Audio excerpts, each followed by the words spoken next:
Welcome to Mormon Book Reviews, where an evangelical encounters the restoration. I'm your host, Stephen Peinecker, and this is a special Mormon Media Reviews episode in which we engage other podcasters, and therefore we have Rebecca Biblioteca in the house. How are you doing today? Oh, fabulous. I love it when it's an MMR day. That's my favorite. Those are always the best. And what is also the best is our guest, Rene Steelman of She Became Visible podcast. How are you doing today? I'm doing so well. Yeah. Awesome. Well, it was really a real privilege. We were just talking off camera about connecting at Sunstone Symposium, and got to know you. We actually did Sunday brunch together, and it was just really great. And I came this close to not coming, which I am so glad that I did, because I think the Sunstone audience is my audience. The people that go to Sunstone are very diverse. You have TBMs sitting with fundamentalists and transgender people and church employees all at the same table talking. And I think it's like one of the coolest conferences in Mormonism, period. What do you think, Renee? You know, you're absolutely right. And one of the other things that I love about it is because of the theme and the motto, where, you know, there are more than one way to Mormon, Yep. and or something like that. It really brings down the divisiveness. And it really reminds people to listen to other people and to be accommodating. And so there's a different vibe at Sunstone. You don't get as much, as you get at some of the other community activities for ex-Mormons. And everyone is just on their best behavior, with allowances, as you said, for, diverse opinions and beliefs. I this was my third year. So that the last 2 years have been COVID-y, ex-COVID-y, and then this year was like, go for it. And so it was amazing. Yeah. It really was. And Rebecca, now this was actually the first time you've actually attended Sunstone. So maybe just talk a little bit about your experience with that. Yeah, it was the first time, like Renee said, COVID and then some other things. So this year I was like, I am going. I put it on my calendar very early, and I felt like it was just, there was so much energy. Didn't you find, like, everybody was so invigorated with what we were discussing and what we were hearing? And it really made me think of your motto, Steve, all voices of the restoration. It really was that. I'm a post-Mormon, and like you said, I'm there having wonderful discussions with active Mormons, fundamentalist Mormons. I'm going to different lectures on different topics and different views from the restoration. And people were handing me books. That was my favorite part. Like, several people handed me books, asked if they could come on my podcast, Mormonish. It was just this synergy that was going on. And there were discussions, there was passion in what was being discussed. And it really did make me think of your motto, all the voices. I think we saw it there in action, which was really exciting. And really that's what was the impetus for this, is that we got together, and I think we were having brunch together, and we all just said, hey, let's just schedule this interview and have Renee come on to talk about her podcast. And it was just, I'm glad that this all happened. So thanks, Sunstone, for helping make this all happen. Thank you, Lindsay Hansen Park, and all the wonderful people over at the Sunstone Symposium. You're awesome. Love you. And I've got a lifelong invitation every year to be the umpire between the kickball game between the fundamentalists and the ex-Mormons. So I'll be there next year. So look for me. And and I will take bribes, just so you know. I will take bribes, just so you know. I'm a desperate man. So Renee, one of the reasons we wanted to have you come on is we wanted to kind of get to know you a little better. And here you are, somebody who's raised, you're the LDS and everything like that. And then you decide to start a podcast. But before we get to the podcast, I just want you to tell us a little bit about your background. Tell us a little bit about yourself. Well, thank you. I appreciate this opportunity because, as I mentioned, right now, I'm post Dan McClellan's Mormon Stories, and I'm just on a high with everything that he had to share. But one of the things that he said was he joined the church as an adult. So he didn't have a lot of the indoctrination that you would get as a born in the whatever. And I as well was raised Methodist. My grandmother was very active in the Masonic temple.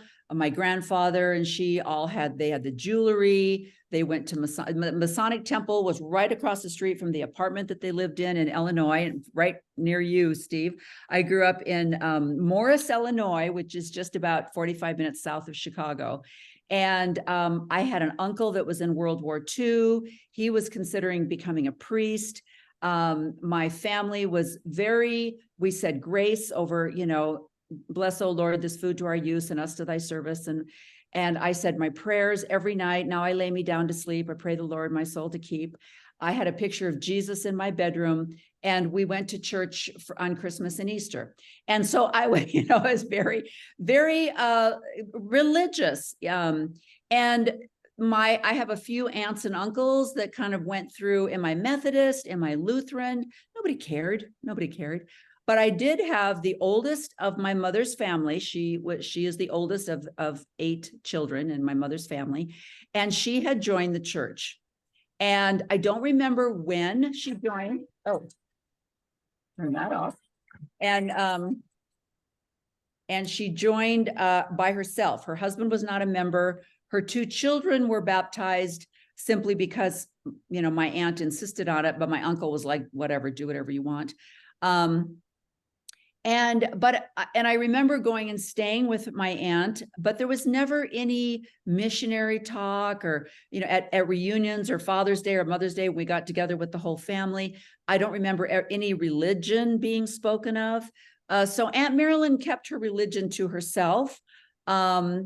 And so when the missionaries came knocking on our door in Aurora, Illinois, where we were living, my mother was familiar with the church and was looking for a religion. I remember my brother and she was investigating different religions. She said, hey, what do you kids think about Catholicism? And, at 12 years old, I remember going, I don't think I want to do that. And I didn't have anything to back that up with. But so the Mormons came a knocking. And I had a fabulous stepfather who was British. And, the stereotypical British mindset is we don't like contention. So if my mother wants to join the church, all right, I'll join the church. And so we joined the church. I joined the church at 12, got put right into primary, the end of primary. So at 12 years old, suddenly I can't believe this. I think that's my doorbell. Oh, it's okay. This is crazy. What time is it? 9:27. Why would it be my doorbell? I don't know. Anyway, so she, I can't remember. Oh, anyway, so at 12 years old, I'm like, name the offices of the priesthood, crochet a purse, memorize the articles of faith. And I'm like, what's a Nephite again? Who, because we lived in Illinois, we all of a sudden, all of our vacations were Nauvoo, the Hillsborough pageant, all of that kind of stuff. And then my mother eventually baptized one of her sisters and one of her brothers. And the other members of the family actually ended up totally ostracizing her and cut off communication for over 40 years because my mother would not stop proselyting.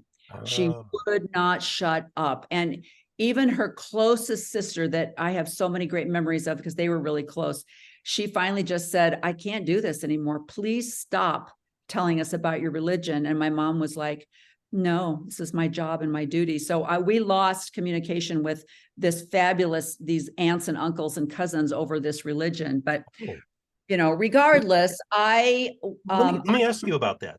Yeah. I think that she might have suffered from religious scrupulosity. It seems like it was almost an obsessive thing to try to convert people all the time. No, she suffers with a narcissism. And so what she was elite now. She had the truth and she was better than everyone else. And if she could baptize more people, that made her look even better. And so it was all a matter of look at what I did. I baptized my whole family. Look what I did. I brought in this neighbor. It was all look at me and what I can do because I am now a member of the true Church of Jesus Christ of Latter-day Saints. So she was far from scrupulosity, she definitely, she reads her Deseret book, authorized books. So it's very biased, but that's as far as her, religious studies go. And did you ever reconnect with family? I'm always so curious about that because in my family, it's the same. My mom was disowned by her family. Did you ever reconnect with those wonderful people? very oddly, a number of years ago, I can't remember, it's been over 15 years ago, my oldest cousin got all these, the sisters that were still alive. She got these 5 sisters together and said, this is crazy. We've got to get together. And she organized a mother-daughter get together. And so it kind of resolved, and they kind of got together. But even then, my mother and her youngest, my mother was number 7, and then the aunt that was number 8, they continued a relationship. But even then, my aunt would say, you know what? If you would just stop talking about the church, I would really appreciate it.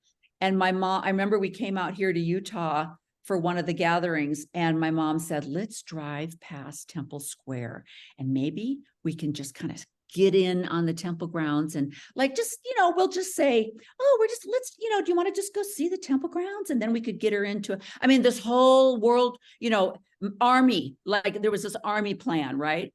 And I kept saying, Mom, she's asked you not to do that, and you've just renewed a relationship. She's like, yeah, she won't know. We'll just, we'll take her in the visitor center and take her to the Christus statue, and maybe that'll spark. Just constant. It just never quit. So even afterwards, they kind of pushed. She just wouldn't stop. But it allowed me to reconnect with my aunts, and that was beautiful, and my cousins, and so for that it was worth it.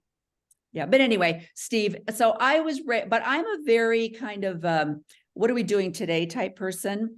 And so I never had a bad experience with a bishop. I never had a bad experience with, anything. I was raised in the Camelot eras. So David O. McKay was the prophet, and we had roadshow, and we had dance festival. And when I was involved in dance festival living in Illinois, we flew from Illinois to the University of Utah, stayed in the dorms, and performed on the football field of University. It was like, and the whole thing was, it rained, and then everybody prayed, and then the clouds parted just over the University of Utah football field long enough to us to perform the dance festival. But it was out of this world experiences, roadshow, traveling to Indiana for youth conference, and traveling to Indiana for road shows. And so everything about the church was community. It was all about the youth program for me. So I did not have anything, negative. And I met my husband at a youth dance, and he was getting ready to leave for his mission, and I was getting ready to go active duty into the military. So we said, dang, we both made commitments we can't get out of. So as much as we'd like to get married, we have to wait 2 years. And so he went on his mission. I went into the Navy, and we wrote back and forth, and I planned our wedding while he was gone. We dated for July, August, September, October. So we dated for like 4 months. And then, and we got married 3 weeks after he came home from his mission in the Salt Lake Temple. And I mentioned this on one of my TikToks. I had a girlfriend, for some reason, she felt that it was her duty to tell me every single thing that was going to happen in the temple. And, and that's a no-no, right, Rebecca? That's like, back then, yes, it was. But yep, she absolutely. told me everything. So I got in and went, oh, this is that part where you get naked. Yeah. And I was like, yeah, well, that's what she told me. So I expected it. So it wasn't a shock. Yeah. Plus, the other thing that I said was, I'm a little dramatic. Halloween is my favorite holiday. And so dress me up in a costume and give me a woo-woo ritual. And I'm like, this is the funnest thing. You loved it. I loved it. It was like Halloween. It's like, well, and you knew what to expect, and that's different. I always talk about how I knew nothing. I was terrified, petrified, PTSD, still traumatized today, just because I don't like to do anything unless I know what to expect. So I admire your girlfriend. That was very kind of her to do that for you. Yeah. I'm sorry that she's, going to go to hell for that, but it helped me a lot, But and the whole idea that you're doing what you're supposed to do. I've met my returned missionary. Plus I was, 20 at the time. And so I'm in love, and I'm like, going to get married, and we're going to go back to Japan. And I had rented a little house off base. So we had tatami mats and I was going to do his laundry, and you know, I'm going to be subject to his priesthood, and I'm great with that. And, you know, it was just youth naivety that was like, I love all this. And then he was put in the branch presidency at 22 or 21, a little over 21. And so what have I married? Oh my gosh, this young returned missionary is sitting up on the stand in the branch presidency with these two older guys. And, you know, so, and that was the beginning of me sitting by myself in the pews. It took me a long time to go, I don't know how I feel about this. So anyway, Steve, I had a fabulous until I got older and my frontal cortex matured a little bit. And I started going, wait a minute, what? You know, and the temple was probably my first kind of aha experience when I just said, I am not bowing my head to obey you. I don't know why I can't talk to God myself. You don't need to talk to God for me. I'm not doing this anymore. And I even, Steve, and you may have heard this before, Rebecca, I actually became a temple worker because I hated the temple ceremony so much, but I wanted to be obedient and attend the temple weekly. So I became a temple worker because when you're a worker, excuse me, you go from different areas. Oh, you're going to go in the celestial room and stand there and monitor people for a while, or you're going to go and work in initiatory for a few, you know, for a half hour, an hour. So I was never in one place. And when I was in the endowment ceremony, I was there as a watchman. I was there to make sure that everybody tied their robes and put their things on correctly. So I didn't have to listen or bow my head to do anything. And it was more of a community thing. It was a social experience. Me and the other women made some great friends. But even that, when they finally changed the temple ceremony in 2018 or 19, I went back to see the difference. And I sat there and went, nice try, but I'm sorry. Now we're in, you know, a new movie. They had dropped a lot of the misogynist things that I had fought against. But it was still, I sat there and thought, are we in Hawaii now? Why are we weaving baskets with palm trees? What is this new movie? This is insane. This is ridiculous, you know? And I just came out and I told my husband, I said, I'm never going back. And so then COVID hit. And I don't know where the heck I heard about Mormon stories, but I had heard about the CES letter and I downloaded it and I read it. And honestly, I was like, I don't, that's not that big a deal. So there's a horse and a taper and a steel sword. And that's just whatever. The message in the Book of Mormon is still good. It's still true. These are just weird translations. And so it didn't bother me.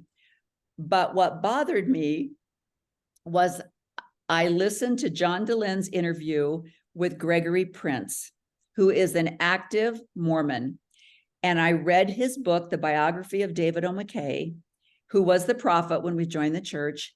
And that's what did it, because I saw the sausage. He was very clear on how the sausage is made, how the patriarchy works, how the hierarchy works, how men are forgiven and pushed aside for bad behavior, how they don't release men that are not following the gospel principles. They just move them to Germany for a while. It's like, we can't shut Ezra Taft Benson up, so we'll send him to Germany and hopefully he'll stop all this communist crap. And instead of just saying, look, we've asked you to stop, we're going to release you from your calling. You're too far out for us. They have to keep these men. And I saw just the lies and the dishonesty and the hierarchy and the patriarchy. And I think the activity that was going on in my life, I have 6 children. As I mentioned, my husband has always been in positions of authority. So I have always taken these 6 children to church by myself. Our youngest son was extremely disabled. He had a severe cerebral palsy and brain damage. He was cortically blind. He had no use of, he was, I can't remember the term now, but all 4, quadriplegic, basically. He had no control over any of his limbs. He was completely dependent on a caregiver. And so I remember, and I think this was a big crack when he was, I was pregnant and we moved to a house in Northeast Portland and I had a miscarriage. And my husband was immediately called into the stake presidency. I came home from the hospital and was recuperating upstairs, and the stake presidency came over to interview him for this calling. And it was like, oh, tell us a little bit about your family. And well, my wife, just had a miscarriage. We have 5 children. And it's like, that's great. So Brother Steelman, when can you start? And then I got pregnant again, way too early after a miscarriage. And my son was born. He had birth, I had I was hemorrhaging. I was having, birth problems, emergency cesarean. I'm at one hospital. My son was taken up to Oregon Health Science and had to have immediate surgery. And my husband never missed a meeting. Never missed a meeting on the High Council, never missed a Sunday when he had to go visit other wards. No one from the stake presidency was concerned about the fact that we had 5 children at home. I was visiting my son in the hospital every day. Nobody was asking if they could care for my 5 children. Who's taking care of your children while your wife is visiting your brand new baby? Can we come up and give the baby a blessing? There was nothing. No Relief Society bringing in dinners. And I say, I don't know for sure, but my husband is very independent. And there may have been people that have said, can we bring in dinners? And he said, no, we're a self-reliant family. We can take care of ourselves. And that's why I saw nothing. I also know that we were living in an urban ward. We were downtown Portland. It was this ward had a lot of problems. I was the Laurel advisor in the Young Women's program.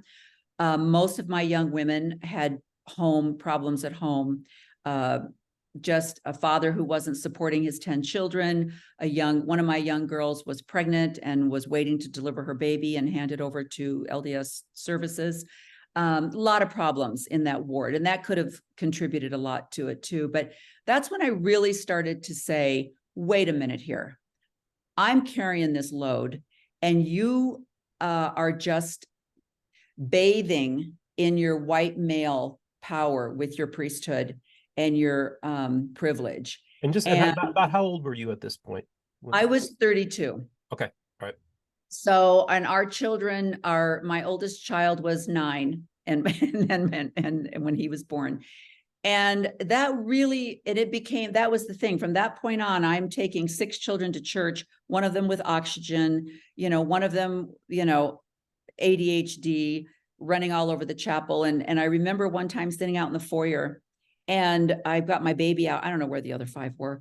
And I've got my baby out there with the oxygen tank. And this man came out of the chapel and he goes, oh, come on. It can't be that bad. Let's just have a little smile. And I was like, I think if I could kill you with some kind of visual power, you would be just ashes right now, But that really became an issue. And I started to really recognize the patriarchy as an older woman with babies that I loved. I had no problem having children. That was my goal. I love babies. I would have had 10 if we wouldn't have, had one with such severe medical issues. But I just began to realize that this patriarchy was not just one man, from Idaho. It was a policy. It was a doctrine. And so once I read Greg Prince's book, and then I read Greg Prince's next book about gays and the Mormons and the Prop 8 and what happened with Prop 8. And that just sent me down the rabbit hole. And I just started absorbing everything and reading everything and realizing that I'd been lied to and that this patriarchy was very convenient for men. And that there were women carrying the water for the patriarchy, like me as a young woman who believed it, and we went along with it. And so I started my podcast about 2.5 years ago called She Became Visible. And my idea was to recognize and highlight women who had stood up, as I had, and said, I'm not doing this anymore. I have a life. I am a whole person. individually, I have talents, I have desires, I have wishes, I have goals, I have faith, and I want to be recognized for all of those. And I am not just your chattel. I'm not anyone's property, and I'm not here to be your, maidservant, your handmaiden. And so I try, I might be changing, but I'm trying to have it be a women only podcast where I only interview women. But honestly, in my demographic, I'm, in my late 60s, it's hard to find women who are not still carrying water for the patriarchy and who feel free and comfortable enough to actually voice their story. It's not an easy thing. Even women that have left the church that are in a mixed faith marriage like I am would not feel comfortable being as honest and open as I can be, because I have a wonderful man for a husband who accepts, and he recognizes where his belief kind of went. He said, I know I should have asked to be released. I should have been there for you. Okay. So I met your husband. So we're talking about the same person. Same guy. Yeah. Okay. So this is really fascinating. So, and I want to get back to the podcast, but I think there's a lot of evolution that was going on in your life, both for you. So you're in your 30s, you realize like, hey, I'm not digging this anymore. And then later on, if just a few years ago, by the way, I talked to Greg Prince. I met him at Mormon History Association. He'll be coming on my program at some point. But yeah, and did that David O. McKay book, folks. It's an excellent book. Oh my God. It is fantastic. Yeah. So I recommend it to everybody. It's really an amazing book. I love every page of that thing. But I'm just really fascinated because, of course, here you are, you're in your early 30s and you're raising these kids. You've got a husband that's, enjoying the role that he has. He likes it, obviously. And it almost feels like your family's secondary to his calling. It appears that was kind of like the dynamic there. Let's just talk a little bit about how that evolved to where now I meet this guy and have Sunday brunch with him, and he seems like this really cool, laid back dude. Yeah. Well, I've only been resigned. I resigned my membership a little over 2 years ago. Okay. And when I was doing all of this investigating rabbit hole stuff, I didn't tell my husband. My story is a lot like Alan Mount's. It's like, I'm going to read this, but I'm not leaving the church. Joseph Smith, like, you guys are crazy, but Joseph Smith was a prophet and the Book of Mormon is still true. And that's where I started down the thing. And I was ready to just, castigate these misogynistic men, but I knew the church was still true. That's where I kind of started. But as I got closer and closer to the reality that this was not a true gospel, that this was just a made up man's club, then I put my resignation papers in. And I thought, from everything I had seen online, I had kind of, it's going to take a long time. Yeah, this could be 3 months before you hear back. So I was like, this will give me time to tell them what I'm doing. But it didn't take that long. It only took a month. And for the bishop got a letter, as well as when I got my letter saying your membership has been taken off the records and, have a great life in hell. It didn't say that, but it hinted at that. The bishop also got a letter, and he went up to my husband at church and said, so I understand Renee's resigned her membership. And he came home from church and was like, what? And so my husband was hit with the same, you went behind my back that Katie Mount had, where what are you doing? What else are you going to pull out from the hat and surprise me with? Is this just the beginning of you doing are we taking off and going to go live in France now, and you're going to leave me here? What else have you got planned that you're not telling me about? And he went to the bishop and asked for the name of a counselor. And the bishop gave him the name of this wonderful woman in Arizona. That's where we live primarily. And she is a member of the church, but she is a counselor who deals with a lot of Mormons. And she was able to talk him off the ledge and say to him, look, what is your marriage based on? Are you in love? What do you have in common? What are some things that you really love and enjoy about each other? And he was able to go, okay, I love her for who she is. We have 6 amazing children. We have 14 amazing grandchildren. We love to do weirdo things like buy a condo in Utah, sporadically. And, we really, our ADHD blends really well, together. We're both kind of spontaneous, quick decision-making people. And he just, and a lot of it is also his personality. He's a very kind, obedient person. And so as obedient as he is to the church and their laws and doctrine, he is also obedient to the covenants that we made as a married couple and to the promises that we made to each other as being a husband and wife. So he's very unique. He's not, as much as he loves what the church gives him as a white male priesthood holder, he also doesn't get caught up in it. That's not who he is. He has other successes in other ways. That isn't his power play. So, and I've never had a husband that was like, you will be doing this, or I want dinner on the table at 6 o'clock, or, never has he been like that. So a lot of it is his personality and just his heart. He's just a good-hearted, kind person. He's an Enneagram 4. That should explain everything right there. Okay. Wow, that's fascinating. Yeah, he's just serving me. He's helping me. That's his personality as a 4. I don't know if you're familiar with Enneagrams, but he is just the, if you looked up Enneagram 4, it would have his picture right there. Who can I serve? Who can I help? Who can I be kind to today? So, Rebecca, it's really fascinating because, of course, you recently started yourself a podcast as well, and Mormonish.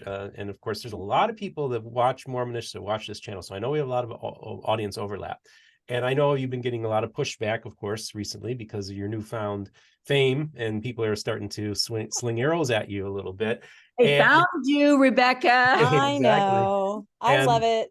And I just thought it'd be interesting, you of course, and I believe you've been a guest on Renee's program. Yeah. Well.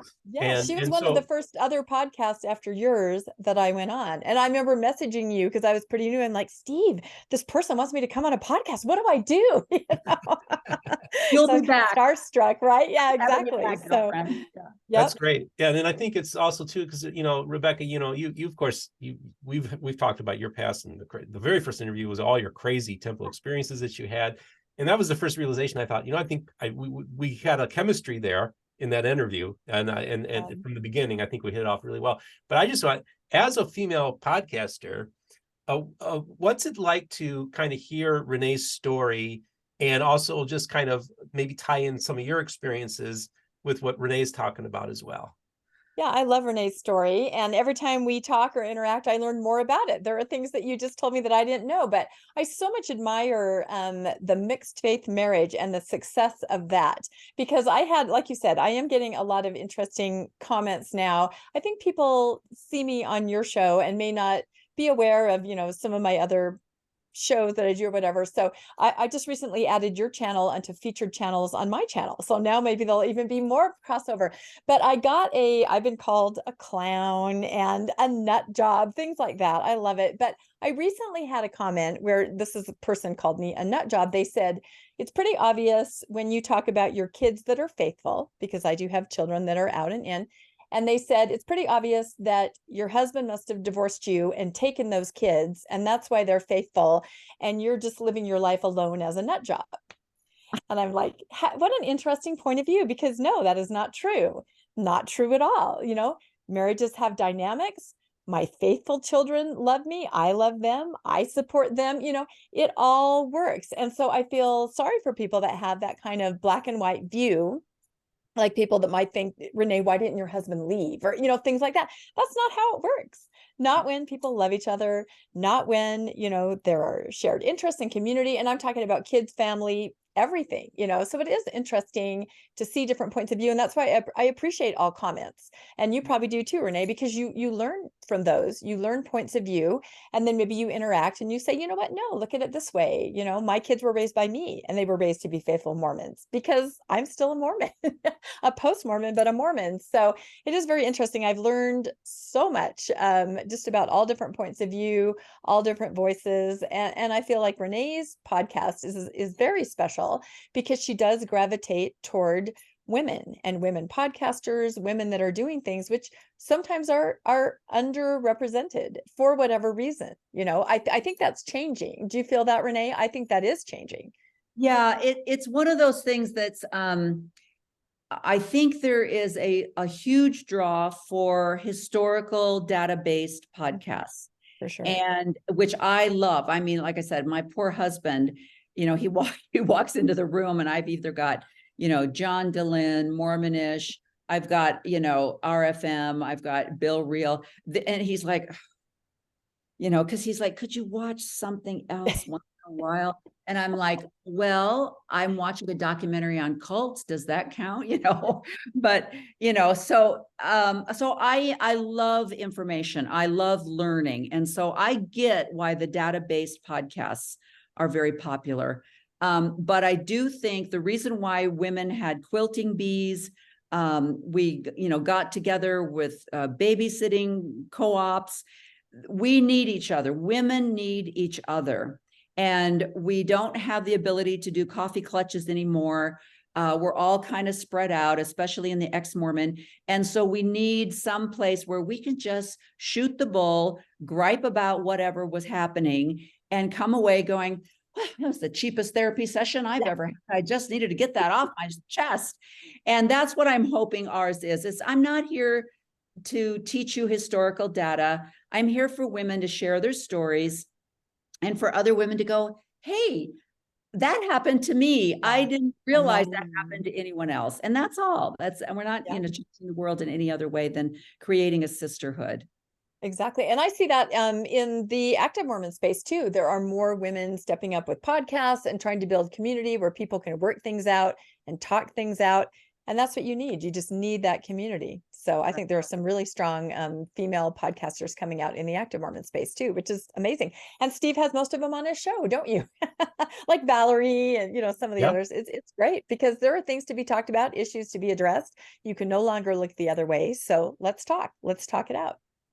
Yeah. It's interesting. I'll be curious to see over the next, well, I could probably got about 20 more years, then I'm out of here. But over the next 20 years, I'd love to see if the people who are staying in the church, full activity, but they are absolutely fed up with the entire system. And I know that a lot of their reason for staying is they think they can make a difference from the inside. And I'll be curious to see if that can happen with the patriarchy and the top-down mentality. I applaud them for being able to go every Sunday and sit and listen to talks with information that is so absolutely false that they can sit there and listen to that. But are determined to stay active, but also fight against the system. And I applaud that. I don't know how they can do it. My mind I have a more militant stature. I just can't sit there and go, and then I'll be back next week. That's just not for me. I see a lot of things changing though. I really do. For example, this last week, I went to hear one of my children give a talk in their ward, and it was more of a young single adult ward. And boy, it was way more relaxed than I remember. And I probably different because it was a singles ward, but the choir sang off cell phones, a Christian rock song, they just all stood up there. It was incredible. Like it had a very nice, relaxed spirit about it. Even the talks were very conversational. It wasn't your, hi, I'm here to do, and then the bishop, said very casually, and of course we stay after, there are treats, there are snacks.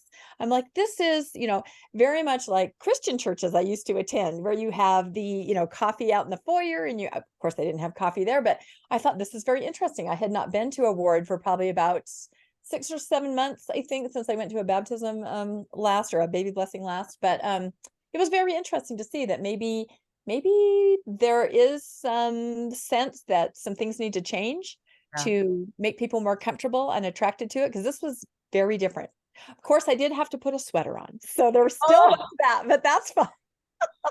You know what? I probably could have gotten away with not doing it, but I'm like, I don't want to make any of my kids uncomfortable, so of course I'll put a sweater on. That's totally fine, but it was a very interesting experience for me. And Steve, you'll have to tell me what you see with your evangelical background.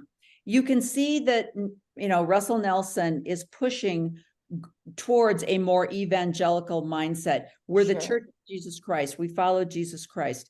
We're now going to, as you said, if you watch BYU on Sunday mornings, they've got a rock band, and I'm like, when what is happening here? They've got a new hymn book coming out. I'm dying to see how Jesus-y that's going to be. I mean, the whole thing is turning over into a more evangelical Christian church. And I remember one time Oprah got a lot of flack for this, but I remember her saying, I think it's going to take a generation to die before you're going to see some changes. Yeah. And I think that might be true with the church. You've got the youth coming up saying, I'm not wearing my garments every day. Yep. I'm not doing this, bow my head and obey my husband. So they've changed that.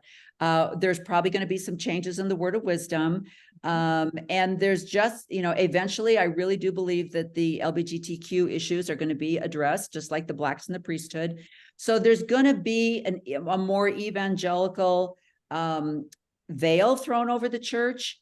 And I think it will. But it's going to take our generation to die off, and the octogenarians and whatever they call the 90s and nonagenarian, to die off. Even the name. I mean, I kind of track these things because there is this bent. It's funny. My parents are in assisted living, and they're much older, in their late 80s, and they read the Liahona magazines like that, and they go, well, this is Christian. What is this? This does not, you know, they see it completely because they're still living in sort of a 70s and 80s church. And the words they're talking about, what are these words they're using? So I kind of track this kind of thing. And I read the church news all the time. For example, they are now starting to say the Church of Jesus Christ. Pay attention to this. They are not saying of Latter-day Saints. My son on a mission uses the name Church of Jesus Christ when they announce themselves at the door. I just want to make it clear to everybody that the Church of Jesus Christ, and they're copyrighted, is based in Monongahela, Pennsylvania. Yes. I've had dinner with the president of that church and good friends, Josh Gailey. So just so you know, this is the Church of Jesus Christ. That's what I wonder. How I actually had that question. Here? Where's the I know the Voices of the Restoration. You know, there are many, but now they're starting looking at the church news. They're saying Church of Jesus Christ. Yep. You know, the temple is no longer the temple; it's House of the Lord. So they're going to these more, you know, just sort of common, general. Now, there was a big young single adult youth conference that spanned about 4 weeks. There was a huge concert in Salt Lake, and my husband and I happened to be up in Salt Lake. We rode like the public transportation, like the train. It goes straight to downtown from where we are. So it's very convenient. It beat all the traffic. Anyway, we happened to be riding the train at the same time. Thousands of kids from this concert had let out. So we were asking them about it. They're like, it was incredible. It was so Christian. It was all about Jesus. You know, it was One Republic. I mean, this was like an evangelical youth conference. I flat out asked them, did they have very much to do, you know, specifically with the church?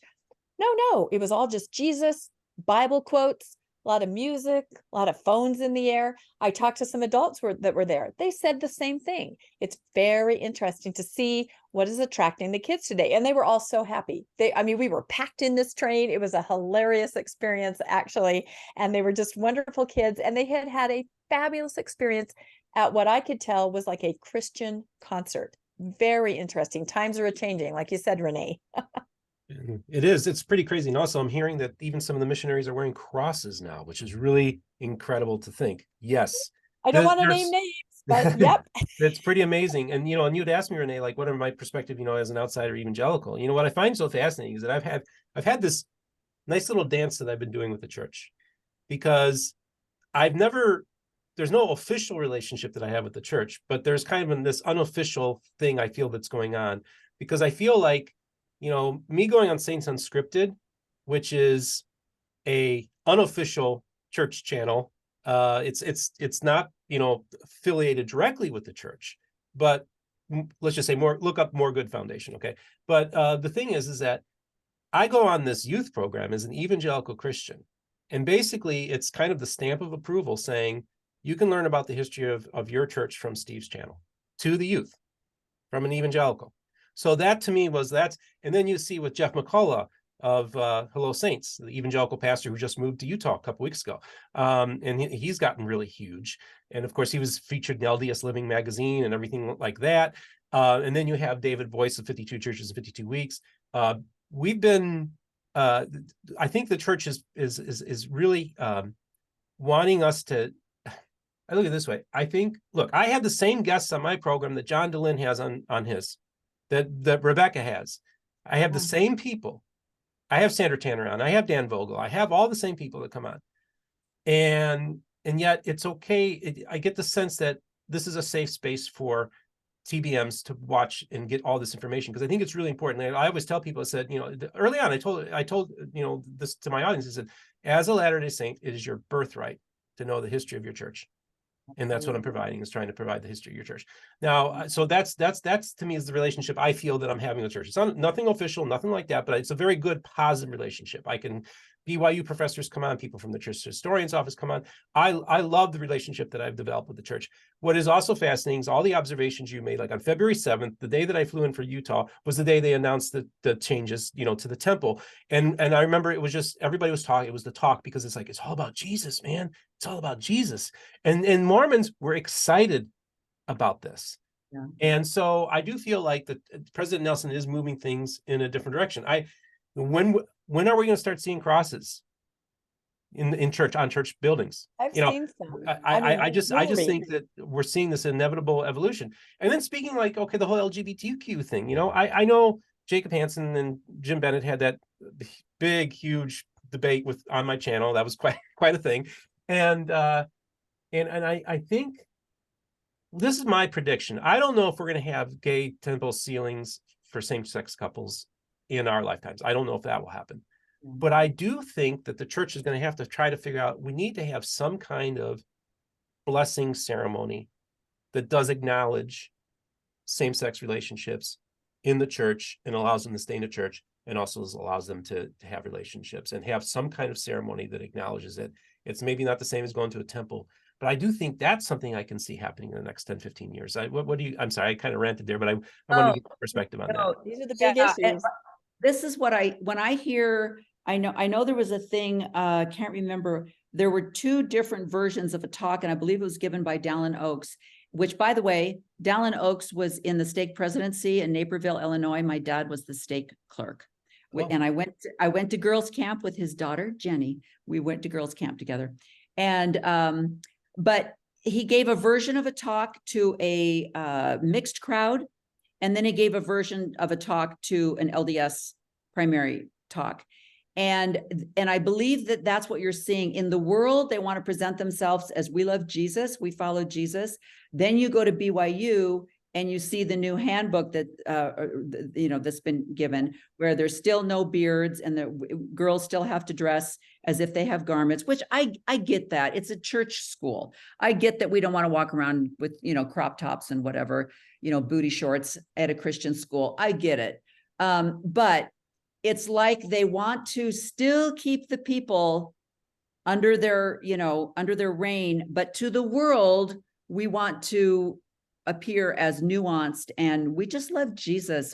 It's kind of like, if you look at the clips on TikTok where they'll go through, like Mike Wallace is interviewing Gordon Hinckley and asks him, "Oh, I understand you didn't let the blacks have the priesthood." He goes, "That was in the past."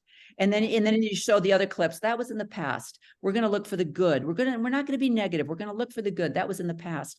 And that's such a, a way of not acknowledging what was done. And I think that's what that was in the past, that we worshiped Joseph Smith, that we didn't have any pictures of Jesus in our church, that, there was nothing about Jesus in our Deseret bookstore, unless it was with Joseph Smith.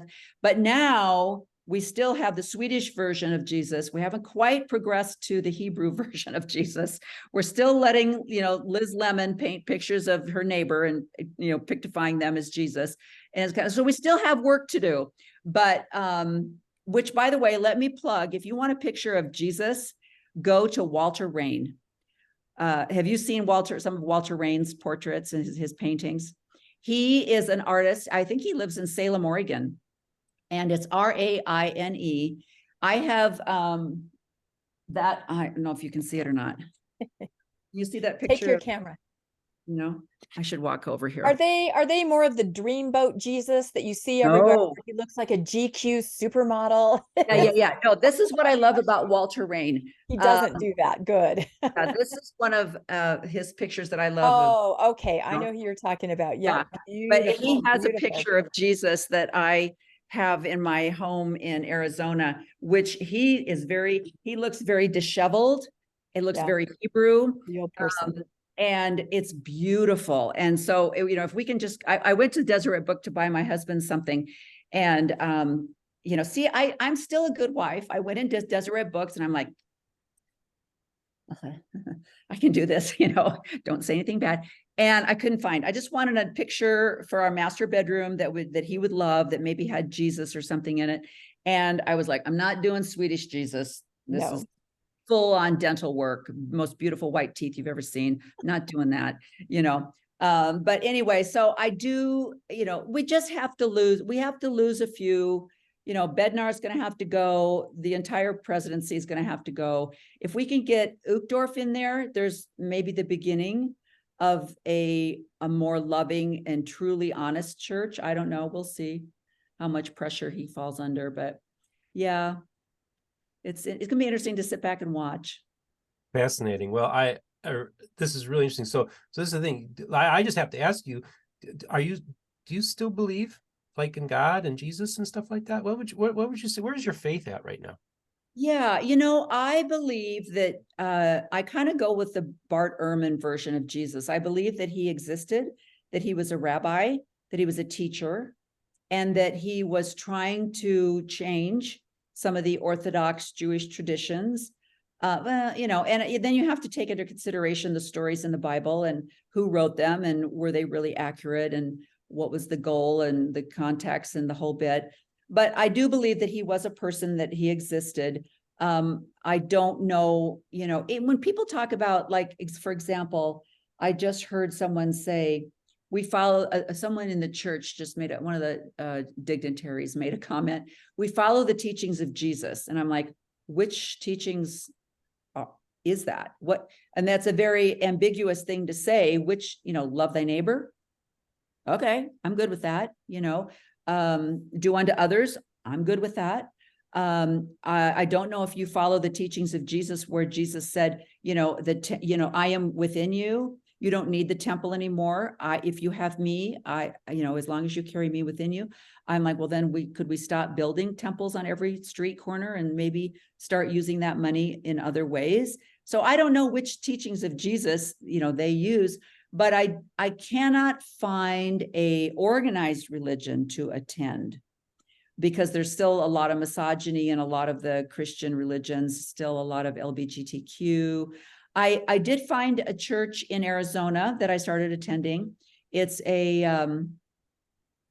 is a Lutheran, I think, base, but it's a Reformed, so they are LGBTQ accepting, and a women conducting and women participation.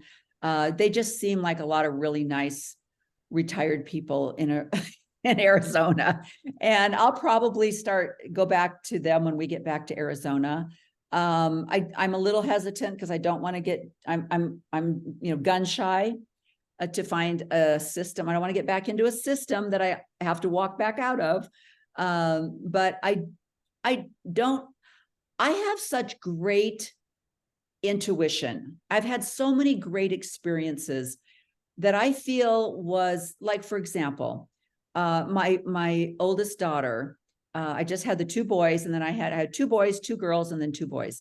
And so she's my first girl, and I'm laying on the couch in the living room, and I just had this very strong feeling, you need to go check on Haley.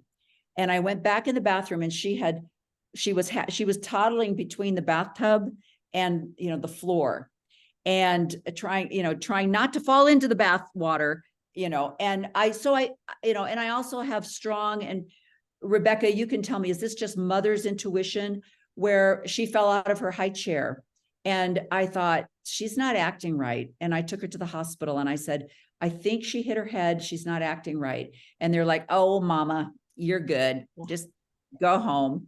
And so I took her home, and then I took her back to emergency, and I said, something's wrong. and they did a brain scan, and she had bruised one side of her brain, but it healed and she was fine. But I've had experiences where I'm running on a trail and I get this thought, you need to call so-and-so. And I have a strong intuition, but I don't have to associate that with a man Exactly. that's watching over me. So I don't know what I believe, but I do believe in some kind of higher power, or maybe just electric waves. I don't know which type. The human connection. It sounds Human like it's the whole connection. human connection. I feel the very same way. Those experiences happen, and you can attribute it to yourself and your connections with others, which is wonderful. Yeah, as long as they're good, they're moral, and they're serving that. Yeah, I think it is. I think it's just a humanitarian connection out of love and concern. And Steve, you probably have this, where you have a really good friend you've spent a lot of time with, and you find each other's like, I was just going to say that. Yeah. Or I can't believe you brought that up. I was just going to tell you that. And so I feel like, with Wi-Fi, there's got to be some kind of electronic brain waves that are going through, that are going boop, boop, boop, boop, boop, boop, boop, boop, boop, Well, let me aliens. It could be aliens, right? Well, We all know that now. So anything's possible. I have to share this crazy experience I had with the missionaries. So I was showing them with this very unique Book of Mormon that's worth quite a bit of money that was sent to me. And I was showing them that it's the best replica ever made of the Book of Mormon. And but there's this philanthropist, this guy who's a pretty wealthy man, bought 104. There were 750 of these made, and he bought 149 of them because he had an original Book of Mormon, and he took the 149 copies and had the publisher sew in 4 original pages from the Book of Mormon. And so he sent this to me last year, and he only gives these away. He doesn't sell them. And one of the reasons, and it's funny because in this one it says a Bible. The page he sent was a Bible. We have got a Bible, and there cannot be any more Bible. I'm sharing this with the missionaries. I said, listen to this, and I read the verse to them. Literally within 10 seconds, somebody comments on one of my videos, that verse, and it pops up on my phone. No context at all, other than that they just posted that video, and I just go to the missionaries and say, look what was posted on one of my videos. And I don't always get notifications when somebody posts something on my videos, and they're like, it's pretty crazy. What So yeah, when stuff like that happens, for me, that's God. That's just how I see it. Or Alexa, I don't know. You'd have to. Yeah, exactly. That's true. Your phone could bring it up. Yeah. I mean, my husband is so not techie at all. And he doesn't have a bunch of apps on his phone. And, I'm always having to reset his password for him and stuff like that. And he is amazed he and I can be sitting on the couch and we can say, something like, hey, have you tried that new restaurant and such? And all of a sudden on Facebook, restaurants in Arizona, you're like, oh, yikes, but, whatever. China, there is someone watching us somewhere, but it's somebody electronic. I'm not planning any military takeovers, so I don't care if you bugged my home, Well, I wanted to say, we haven't really talked a whole lot about your podcast today, but actually, I'm glad we talked a whole lot about Renee. But I just wanted to ask you a couple questions about your podcast. First of all, how's it been? What have been some of the things, some takeaways that you've learned doing a podcast, maybe about yourself and also your guests, and maybe just name some of your favorite guests that you've had on your program? Oh my gosh. The most beautiful thing about social media, and I am very defensive of social media. I know there's a bad side. I understand the downside, but the good side is it brings people together from all over the world. And I have one of my favorite podcasts was by a mother, Virginia, and she's back east. She has 3 children, if I remember correctly, all with disabilities, and 2 of them genetic. And then one of them is more of a autism, Asperger type of thing. But her husband died, single mom, 3, or was it 4? 3, 3 children. And it was just, because she was able to start a Facebook group with mothers of children that have the same disabilities that her children do, they were able to communicate. She is one of these women that knows her stuff. And so she was able to give out, it's what you need to ask your doctor. This is what you need to ask for. This is a treatment program you need to get your children into. And she just was so helpful. I have another mother, child has a very rare disability, and she was able to connect. So when I interview mothers with children that are primary caregivers, as I was, to children with disabilities, it's a completely different vibe. And it's something that I think the church, again, if you have an ideal Mormon family, you have a hardworking husband, you have 4 obedient children, you have, you're able to retire and serve a mission, everything in your life has fit the ladder, then the church works. But when you have a child that has autism, I have an autistic grandson, a disability where, I call it the mothers in the foyer meeting, where sensory issues, you have children that just don't fit. I have a grandson that has, sensory disabilities, and we tried to put him in the Cub Scout program, and it was painful for him. He would literally, go into Cub Scouts like this. These little boys are running around. He's just like, I can't do this. And trying to take him to primary. Primary was just overload. And so where are those parents? Those parents are in the foyer. Those parents are forgotten because they don't fit what works well. And so I've had some of those mothers on. I had a mother and her daughter on from Australia, which was funner than all get out. Both of them have had amazing experiences. The mother went on a mission, was in a horrible car accident. Her husband was, they both survived, but they both had pretty critical injuries. And the church was like, yeah, you can't get national health care because you're not, you're in South Africa and you're not from South Africa. And we're certainly not going to pay for your medical care. That's your responsibility as a missionary. So it really brought to light how these elder missionary programs work, how they have to buy their own medical insurance. And I don't think people realize that if you're not financially able to, buy an insurance policy, because, Medicare is usually very state run. My parents were on Kaiser, which is the Northwest, California, Oregon, Washington only. They served a mission in New York. They came home on a break because they were going to clean the New York temple.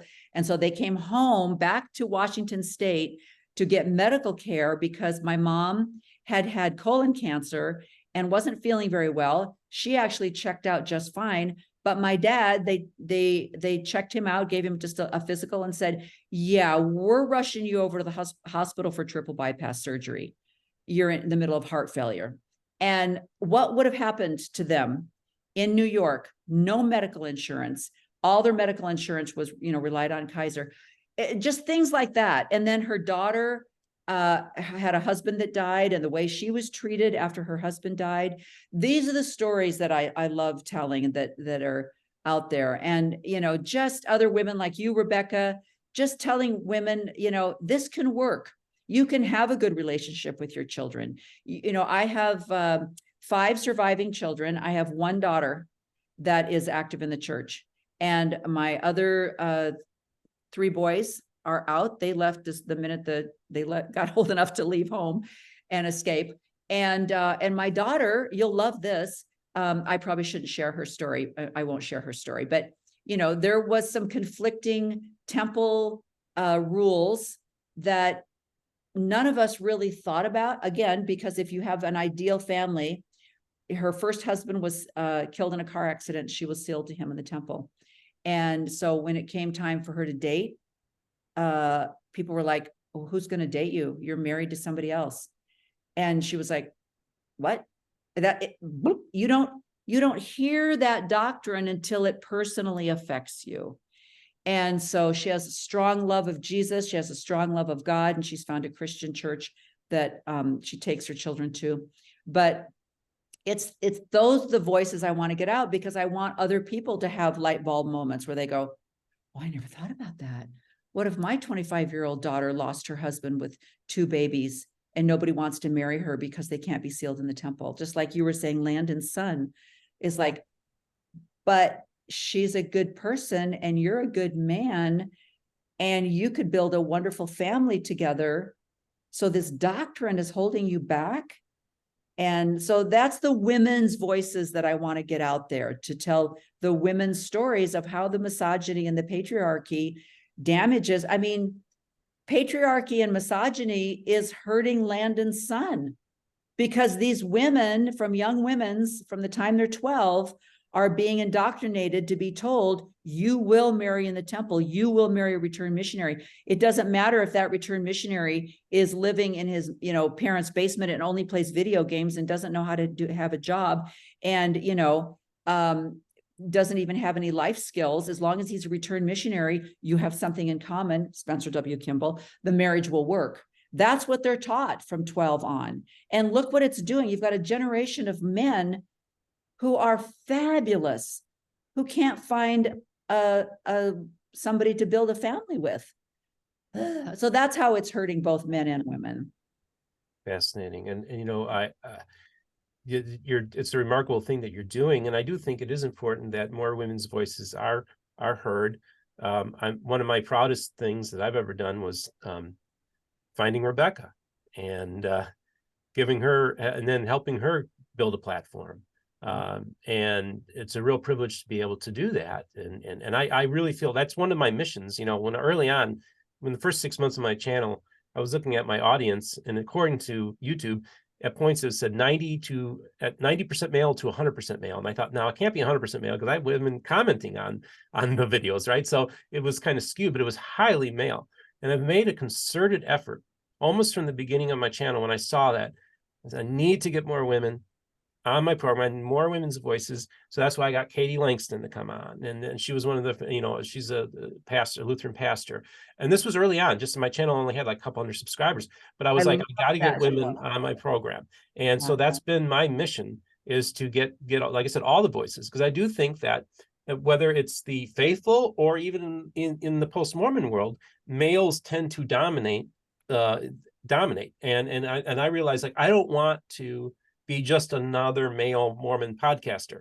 I am just, well, I'm very different and weird and all that kind of stuff. But I've that's been one of my most important goals, was to get more female voices on my program. So that's just kind of how I saw it, because I do think that sometimes, because you're male, and I will grant that I have certain privileges, just being an American white male, it grants me a lot of privileges that a lot of people don't have. I recognize that. And sometimes a lot of men don't. And I think it's important that we do recognize that we are privileged. And we also have to realize that, it's really easy to get into our own little echo chambers, the good old boy network, and we just do our thing. And I used to be part of that network back in the day when I was involved in politics. And so it's easy to be even dismissive of women's voices when you're in that little silo that you're in. So I think that's also helped in my growth process as a human being, to recognize, like, I was kind of a chauvinist growing up. I was all those things too. I'll admit to that. Okay. But I feel that by listening to women's voices and engaging women, I remember even being nervous when I first had my first female guests on. Like, I had Sandra Tanner, she was going to come on, but I was like, I got Rebecca Jensen, and she's like a feminist scholar, Mennonite, and then I got Katie Langston coming on, and I'm like, I don't know if I could even, how many, that's how insecure I was at the beginning. How do I talk to women? Right, exactly. And the millennials scared me too. I was like, man, I don't know. I might say the wrong thing and get canceled. I didn't know, but I just really felt like, this has been part of my journey too, is experiencing and hearing women's voices and making friends, a lot of friends with females as well, like you, Renee, and Rebecca. And I love, I don't think people understand, one of these days, maybe Rebecca, I'll have you and Tom on my show, because Rebecca has the most amazing husband. He is so fun. And I was so pleased to meet him. He came up to me at Sunstone and was like, hi, Renee. And I was like, hi, whoever you are. Stranger. Yeah. And he has absolute kick in the pants. And I mean, and meeting Landon and meeting, Bill Reel is the one who gave me my voice, really. I mean, and it was his desire, as you, Steve, to have more women's voices out there. And so he's the one that said, hey, I'm looking for more women to do some female-based podcasts. And I auditioned, and he accepted me onto his channel. And I mean, if it wasn't for him, I don't think I'd have I'd be sitting in my bedroom talking to myself. and which I do, but no, so, you know, so, and his wife, I got to meet her, and she is amazing. And I'm going to have her on my show because, you know, I have a what they call a cut, right? If you're in the motorcycle world, those leather vests that they wear, they're called cuts, and they're usually filled with patches and stuff that say, like, you know, what organization you belong to, if you're a Hell's Angel or whatever, you know, whatever group you belong to. And I don't belong to a group, but I have one on there that says, behind every successful man is a woman rolling her eyes. And so, you know, it's like, you've got to have, I mean, what she has done to help Bill be the man that he is, I think needs to be talked about. And I want to hear her, and I think the world needs to hear her voice. And, you know, they have 4 kids, and she's there supporting him in everything that she's doing. And she's the one who brought him into the church, but she was also by his side when they left the church. And so there's all these women behind these men, and I want to hear their stories. And someone said to me, and I think this is that maybe the lane I'm going to go down, I want to interview more men because I want to hear their stories of their wives or their mothers. So that would still be a she became visible. But tell me what your mother, like, you know, gosh, I had Randy Bell on. I mean, that he has such adoration and respect for his mother. He has such adoration and respect for Mrs. Fender and what she did for the company. So I think I need to just kind of lower my feminism a little bit and be willing to interview more men, but let them talk about what these women have done for their lives. So I like that. I like that. Yeah, that's not a bad idea. You know, you could still keep it women centric, but also have men's voices on the program too. Which actually, I think it's a good balance too. Because see, we don't want to fall into our own silos either. Exactly. Yeah, I don't want to get, you know, too caught up in my feminism, but because I love men. I have 4 sons that are amazing fathers, amazing contributors to society. They're amazing humans. And I watch them with their children. I watch my husband with our children and grandchildren. I mean, I've been blessed with some really great men in my stepfather, an angel, absolute angel, you know, stepped in where my biological father had no interest in being involved at all. A wonderful man. As I mentioned before, and I know I'm talking too much, but he was diagnosed with COPD, and it ended up, you know, he had cancer for a long time. He beat cancer, but the COPD was what took him out. And it wasn't until he was in his, you know, late 80s, almost 90s, that he admitted that he had been, you know, serving as the state clerk underneath President Oaks, had always served in some kind of he served a lot of clerical positions in the church because he was an accountant and it worked well with his bookkeeping and stuff.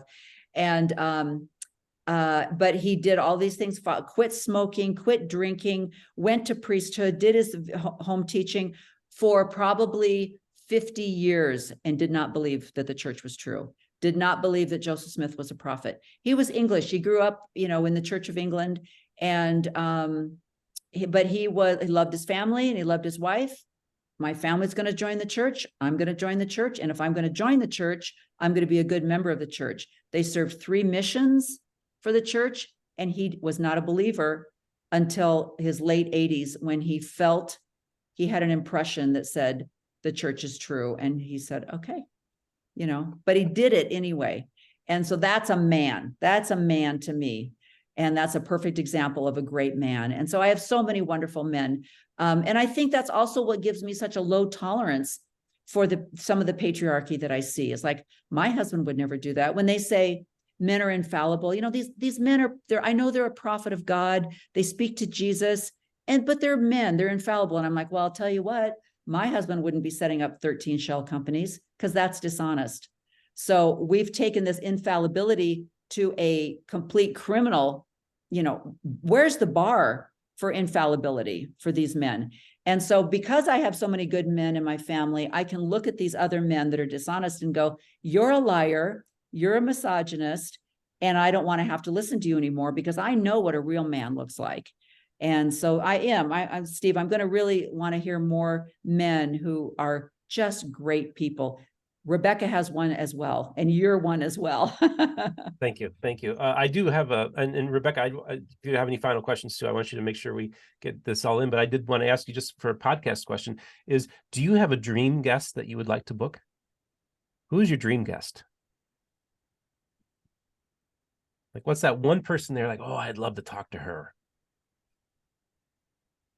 She's thinking. She's thinking. She's going, so many. Is it Oprah? Oh. Steve, I have one that I think that the three of us should do. I'm trying to get Natasha Helfer on this one too, but I read a book last year called, are you ready for this? Ejaculate Responsibly. Okay. And the woman who wrote the book, Gabrielle Blair, I want to say, Gabrielle, I'm sorry if I'm getting your last name wrong. She is a member of the church. She has 6 children, but she is very strong on why is the responsibility for birth control put on women? Why is there no responsibility for birth control put on men? And her reason for she wrote this book because when they reversed Roe versus Wade, she went on a Twitter rant. And she just Twitter about women's health, how birth control affects women's health, how easy it would be for men to control the birth rate, and how no research is being done for male birth control. And if you want to talk about abortion, you need to talk about births and unwanted births and how men could have more control over unwanted pregnancies. And so she's my dream guest. I've emailed her. She lives in France. She's a mom. She's a blogger. She has a life. So, but that's my dream guest. And Steve, with Rebecca and her book review, and then you as a male, this would be a fabulous panel. Okay. To Gabrielle on. But yeah, there's things like that it's I even have a acquaintance that when I said, oh, this is such an amazing book, you should read this book. And she wrote back, as an indoctrinated, water-carrying, misogynist woman, she wrote back, well, my grandmother just said, keep your legs together. And I was like, okay, that's what I'm talking about, Oh, dear. Things like that, that have to be addressed. It's always the woman's responsibility to keep you men moral and clean, right? Yeah, I guess so. I mean, for me, it doesn't work for me being a gay man. No. And unwanted pregnancies is not a concern for you. Exactly. Yeah. So Rebecca, I mean, this was a pretty awesome episode. Was there anything else you wanted to talk with Renee about? It was an amazing episode. And I have to say that I think, Renee, that you should start to invite some men on the program to talk about the women that mean something to them and just their own lives and how they support. Because I have to say, I spent 55 years in the church. So I've experienced, of course, being a young woman in the 70s and the 80s and all that meant, where you just, I mean, some of the stories I tell, people are like, what? But it happened to everyone back in that day. It just did. And then as you go on and you're adult in the church, I've had men come up in the hall when I'm talking to my other leaders in leadership, other women, and get to class, things like that. It happens. It's fine. You just move past it. But I will say, now being more involved in the post-Mormon world, with and the nuanced Mormon world with podcasters that I interact with them, I have never run into more respectful and helpful and supportive and wonderful people, the males in the post-Mormon podcasting world, and even the nuance, and I could name a list of names. You all probably know who I'm talking about, but these people are so supportive. They text with me, they check on me, they give me ideas, they collaborate with me as an equal. I've never felt more seen and respected than when I stepped away from the more patriarchal system into this post-Mormon world with all of these wonderful podcasters. So, and I could go on at length about that. And I could tell you examples of everyone, a lot of them that you just mentioned, that seriously, no more supportive people. Steve being, of course, maybe the first male podcaster that I interacted with. And that's why I say not all post-Mormon, but nuanced or, wherever, just incredible individuals. So any of them would be amazing on your program, Renee. And I think you should branch out and start doing that. I think I would love to listen to some of their stories and the women that meant something to them and what they do to support women, because there is that disparity. We're still in this culture. And so they boost up, they give us chances, they give us opportunities. And, someday we return the favor, we give them opportunities. So it all works out. I think it's great. I agree. 100%. Well, I think we had a wonderful conversation today, and I want to hear from our audience here. What did you think? Now, of course, many of you are, faithful members of the Church of Jesus Christ of Latter-day Saints. And, of course, you all know all the voices are heard here on my channel. And I wanted to hear, what do you think about this conversation? Did it maybe give you a different perspective on things? Maybe a better understanding of people in the post-Mormon community? Maybe you're a little bit more sympathetic to what they have and more empathetic after hearing their stories. I'd like to hear that. Or for those of you who disagree with them, you let us know that too. That's fine. This is what this program's all about. You can Renee, call us a clown and a nut job. I just love ad hominem. Yeah, and by the way, just so you know, I talked with your son, and who's the missionary. Yes, And Steve, we have to tell everybody, my missionary son, who, I don't talk about tons because Right. we have that, he's asked me to be more private, but he and Steve have struck up a friendship. Yeah. Like he got transferred and I didn't know about it until Steve told me. What kind of world is that? Yeah, it's crazy. And the thing is that, one of the things he told me, he says, can you just watch out for my mom, because it's pretty rough out there in the world. And you can just tell he loves his mom. And he even said, we've grown closer together since I've started my mission. So I just want everybody to know out there that her son is, everybody, I want you to know, I got Rebecca's back. She's my girl. I appreciate her so much. You're so awesome. And I'm so proud to have you in my life and call you a friend. And I'll always be your friend, Renee. I mean, yeah, Renee and Rebecca. And Renee and Rebecca. That's the thing. That's the beauty of the community, is it makes like friendships that, I watched your show, Steve, you're the one with Katie. I bought her book. I thought it was amazing. And you guys are like Hollywood. And then you go to an event like Sunstone and you connect with these real people. And it's like, no, you're a friend. It's just amazing. Yeah. That's so true. Yeah. And that's the key thing. We're just regular people. It's weird, when I went to Sunstone this last trip to Utah, people would approach me like I was a celebrity. And I'm like, I'm just a dude. I'm not anything. I'm no different than the person who was sitting there, 2 years ago with his first book review looking like a hostage video was being filmed. I'm still that same person. Yeah. And it feels weird to me, for people to treat me. And I'm like, I'm still the same person, and that's why there was even somebody who came up to me, 21-year-old BYU student came to me and was in at my meetup. And I saw him come in. I thought, I think he's here to see me. I just had to, one of those little intuition things. But I saw him go sit at a table and he was eating dinner. I said, oh, I guess not. And then a half hour later, there he is standing up. He was so shy. He didn't want to approach me. And he's like, I was just so nervous. I almost left without saying something, but I want to tell you how much I love your program. Well, I talked to him for 15 minutes. Guess what? A few days later, we spend the afternoon in Provo, going to bookstores. Because I told him, I said, listen, because he said, well, one of the reasons I didn't want to approach you is you were with all those important people.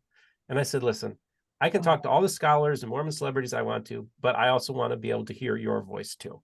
And I'll be interviewing him tomorrow with his former missionary companion that they served in Poland. So he's also going to be a guest on my program. So that's how it works, folks. That's amazing. Oh my gosh. That's the fun thing about this channel, is I literally could people that I just run into. Somebody recognized me at a Culver's here in Florida. Next thing you know, he's on my program. He gets 6,000 views, So that's what I love to do.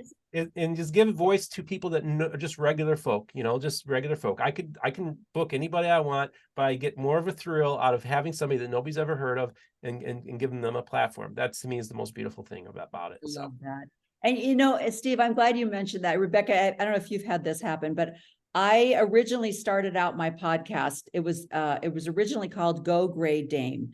And that's still the title for like my website, because on Facebook and Instagram, when I decided to let my hair go gray, I was absolutely astounded at the responses that other women had gotten because they had let their hair go gray.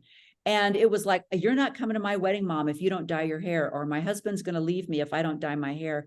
Or I had a stranger come up to me and say, you'd look 10 years younger if you just dye your hair. And I was like, this cannot be happening. And so a lot of the women I had at the very beginning of my podcast were women who had let their hair go gray. Oh. And again, how they were just like, I don't care what you think, I'm not dyeing my hair anymore. And the comments were amazing. I was astounded how cruel people can be. And I was like, can you imagine going up to, Anderson Cooper and going, dude, you'd look about 10 years younger if you just dye your, or, Bradley Cooper or George Clooney. Can you imagine going up to George Clooney and go, 1980s Clooney, you'd look a lot younger if you just dye your hair. No, they look at these men and they're like, whoa, silver fox, Mm-hmm. And so my husband and I were on our way to the movies, and a strange lady came up to me with long, beautiful brown auburn hair and said, oh, are you Go Gray Dame? I follow you on Instagram. And I'm like, you do? Okay. Because she didn't have gray hair. And she said, I let my hair go gray, completely grew it out. She had long hair. And she said, and a week later, I dyed it back because it just wasn't me. And I said, there you go. You do you. If you don't like your hair gray, dye it again. But if you decide that you love it, it's your hair. Do what you want to. So it kind of tied in with the She Became Visible. But it is weird having strangers come up to you and you're like, I'm just going to go to the movies. It's like, but It's a weird feeling. Yeah, I know. I love it. I love you it. have that, Rebecca? Have you Oh had? yeah. No, I was at the Pride Parade in Salt Lake, and I was coming out of a porta potty, and this couple walked out. They go, "You're Rebecca Biblioteca." I'm like, "Yeah, this may not be my finest moment, but I am washing my hands right now. See, washing my hands. yeah, you just have to be ready for anything." Yeah. Wow, this is great. Well, what a fun time we had today. And like I told Rebecca, you have a good podcast like we did with Sarah Edmondson is when you try to finish it 3 times and you keep on talking. Exactly the same thing. No. That's what I love about this. You either have to come back to Utah or you both have to come to Arizona. And, that would be so fun. That would be amazing to do an in-person something. That would be incredible. Arizona's kind of in the middle, isn't it, Steve? Maybe we could all meet up there. Come to Arizona in the winter. Yeah. And wouldn't it be fun to do a wonderful panel, have a whole Thrive thing? Absolutely. Yeah, that would be really fun. That sounds great. And of course, I think Rebecca and the crew might be making a little field trip to Florida later this year. So we are thinking of taking Mormonish to Florida. That's right, to visit Steve. Now we want to miss the hurricanes, I think. Yes. So as soon as that's over, because, as Steve had discovered, there are some very cost-effective flights between, Provo area to Florida, and also from Provo area to Arizona. Mm-hmm. Yes. So it's all very, very doable. Very, very doable. So we can zip around and all see each other in person. It'll be fun. Absolutely. Yeah. And thank you to everybody who are contributors to this channel for helping make all of this possible. I was able to raise $1,500 for my last trip to Utah, and also is covering my trip to Texas, where I'm giving a presentation at the John Whitmer Historical Association next month. And that I'm very grateful to all the financial support that I've been getting from everybody. And I just want to remind you, don't forget to like and subscribe and hit the notification button for when a new episode comes out. Don't forget, MormonBookReviews.com is the merch store. We have our mugs. You got your hot chocolate mug? There we go. I've got it. Here it is. We got hats. We got t-shirts. My water. Yeah, you got your water. Water. You can drink water out of these too, by the way, folks. That's and right. then, and just a reminder for those of you who would like to financially support the channel, there will be links for Patreon, PayPal, as well as Venmo, and of course, our website. So it's all there. So either way, I remember just the most. Renee, thanks for coming on. My pleasure. Rebecca, thanks for being an awesome co-host. Absolutely, anytime. And just remember, the most important thing is this, folks. Remember, all the voices of the restoration will be heard here on Mormon Book Reviews.